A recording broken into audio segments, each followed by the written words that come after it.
De meeste openloftzwembaden hadden nota een min seizoen met minder bezoekers.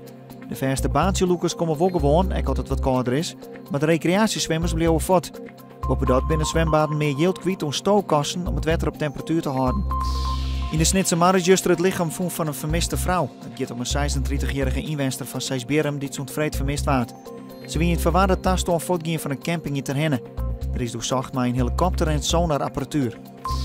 Een fietsmaker in Dokkum komt bij een eigen elektrische fiets. Ondernemer Tom Meinertsma had 3 jaar dwaande west met de ontwikkeling van de fiets die de naam Medo kreeg had. Er binnen voor eerst 100 stuks maken in een Chinese fabriek. Meinertsma had er meer dan €100.000 in stutsen. Het zwet van Grutte Pier gaat voor het eerste provincie uit. Het zwet is gewoon wij te vinden in het Fries Museum, maar gaat naar een uitstalling in het Maritiem Museum in Rotterdam. Terwijl squalben uit Kimzut het Grutte Pierwijk komt, zal het wapen in de gaten houden bij het transport naar je weekend. Jong bleef het nog lang zoel, later in de kans op Rijn en Tongerbuien. Vannacht leidt de temperatuur om de 20 graden in. Morgen weer een simmerse dag met zinnen, maar ook wat bewolking. Het wordt dan zo'n 22 graden.